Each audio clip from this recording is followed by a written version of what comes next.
Illinois mass shooting survivor speaks out in Nashville. Biden asylum plan incompatible with international law, UN. Biden urged to crack down on use of AI by insurers. Ramadan lights light up Los Angeles City Hall. Uyghurs tell U.S. Congress of China's torture and sterilization. Blast in Afghanistan's capital kills at least 6. Burkina Faso blocks France 24 broadcasts. Muslim population in Spain increased 10 times in last 30 years.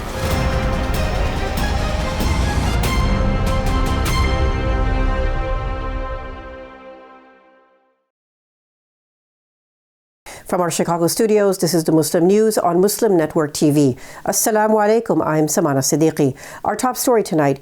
A gun control activist who survived a massacre last year spoke out about Monday's mass shooting at a Nashville, Tennessee elementary school. Ashby Beasley of Highland Park, Illinois, said she and her son survived a mass shooting there last July 4th.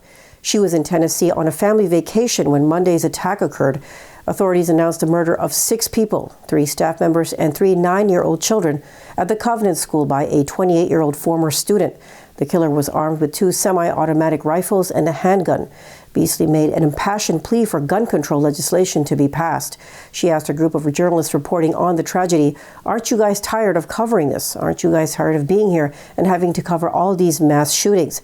Beasley's comments came as TV news crews were wrapping up coverage of a Metro Nashville police press conference.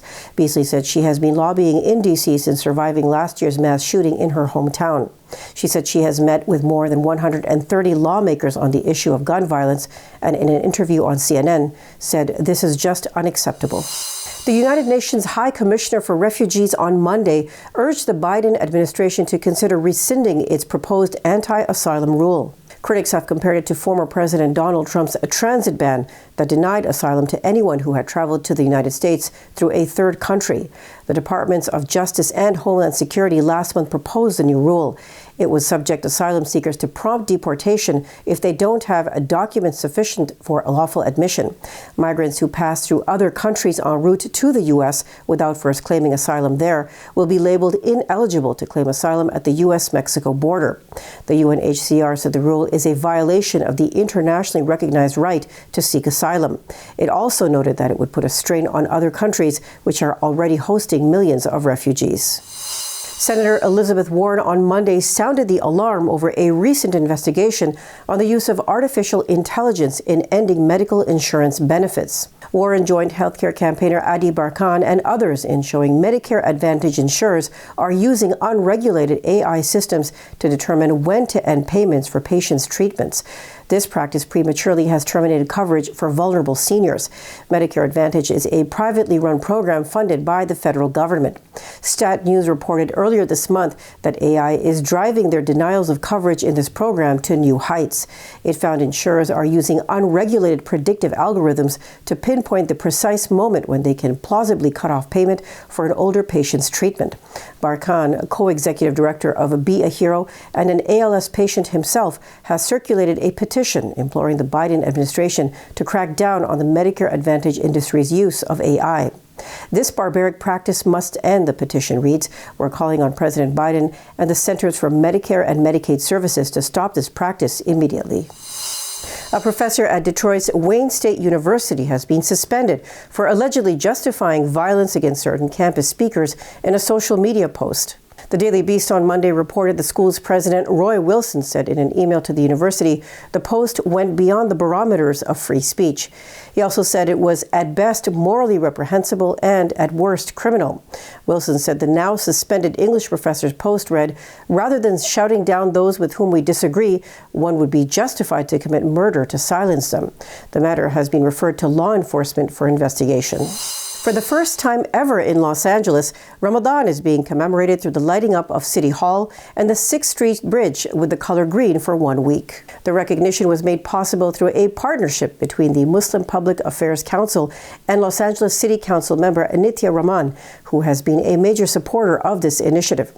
Rahman said, "I'm so proud to have partnered with the Muslim Public Affairs Council in commemorating Ramadan by lighting up City Hall and the 6th Street Bridge green for the first full week. I join MPAC in wishing a very blessed Ramadan Mubarak to those who celebrate." Uyghurs shared harrowing stories of abuse at the hands of the Chinese government with a U.S. House committee last week. This was during a hearing last Thursday of the Select Committee on the Chinese Communist Party. The body was formed by the new Republican-led majority in the House of Representatives.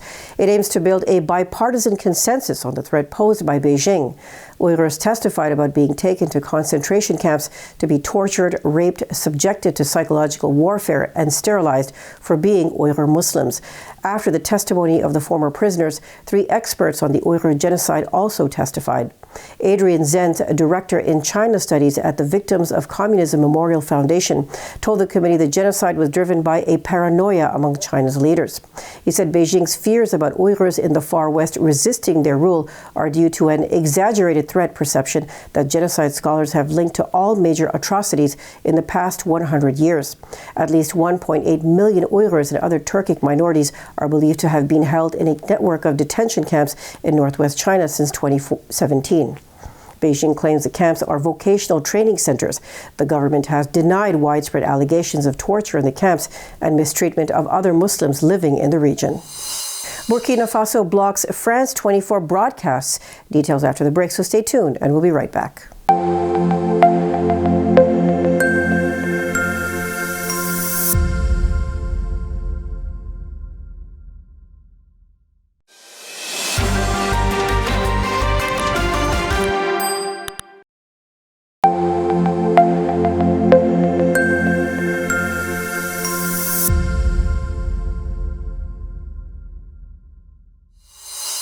Welcome back. Burkina Faso's military government said Monday it has suspended broadcasts by France 24. The move came after the TV station ran an interview with Yazid Mubarak, head of Al-Qaeda in the Islamic Maghreb, earlier this month. Mubarak has been the leader of the terror group since 2020, when French forces killed his predecessor in an operation. Burkina Faso's communication minister, Jean-Emmanuel Ouedraogo, said France 24 is not only acting as a mouthpiece for these terrorists, but worse, it is providing a space to legitimize terrorist actions and hate speech. The minister said the Burkina Faso government does not contest the channel's editorial independence, but the interview put a spotlight on its professional ethics. France 24 is run by French state-owned holding company France Médias Monde. It said the government's suspension of its broadcasts was based on unfounded accusations. A suicide bomber blew himself up in Afghanistan's capital Kabul on Monday, killing at least 6 civilians and injuring several others. Khalid Zardan, a police spokesman, said 3 Taliban troops were among those injured. International aid group Emergency said it has received at least 12 wounded people, including a child. Total News reported the bombing occurred on a road leading to the Foreign Ministry building. Afghanistan has witnessed several suicide bombings since the Taliban returned to power in August 2021. Most of the attacks have been claimed by ISIS. Many in Uganda are observing the usually festive season of Ramadan with a low vibe this year. Muslims generally break their daily fast or iftar in big crowds with large meals at different mosques. But that tradition has dwindled this year. Many Turkish charities that have hosted large crowds for iftar in the past are ramping up efforts to send much-needed relief supplies to earthquake survivors. Devastating earthquakes on February 6th and their aftershocks have killed over 50,000 people in Turkey and parts of Syria. Most Turkish charities in Uganda say they are focused on emergency aid at home. Omar Akyanis, Turkish Cooperation and Coordination Agency coordinator in Uganda, said the agency hopes to provide food and essential items to disadvantaged communities in Uganda, but it is currently mobilizing to boost humanitarian aid to communities in earthquake-affected areas, he said. Diyanet Turkey's Directorate of Religious Affairs said it is stepping up support to address immediate needs in affected areas and promote recovery. The Secretary of the Islamic Commission of Spain said the Muslim population in the country has increased 10 times in 30 years. Mohammed Ajana told Andalu Agency the population is 2.5 million according to official records. But unofficial figures show about 3 million Muslims live in Spain, he added. Ajana said the Muslim population, which was seen as purely immigrant in the past, now has an important place among Spanish citizens. A majority of the Muslims in Spain live in industrialized regions such as Catalonia, Valencia, Andalusia, and Madrid. Ajana said there are 53 Islamic federations serving the Muslim community in Spain and about 2,000 mosques. He said the main problems Muslims face are obtaining permits and licenses for the construction of mosques, having only 40 Muslim cemeteries despite the increase in population, education, and Islamophobia. The Asia Fact Check Lab said it has found no evidence to support accusations that TikTok shared or plans to share user data with the Chinese government. Asia Fact Check Lab is a branch of the Washington, D.C.-based Radio Free Asia and was established to counter disinformation. But TikTok's subservient relationship to its parent company, ByteDance, a Chinese company subject to Chinese laws, could create opportunities for the Chinese government to collect data about American users. ByteDance, based in Beijing, has an internal Communist Party committee within its ranks, led by Vice President Zhang Fuping. The Chinese government has also enacted laws requiring companies to cooperate with state authorities when asked to provide any information on matters relating to national security. TikTok's own privacy policy and terms of services clearly stipulate it can move U.S. user data outside the country.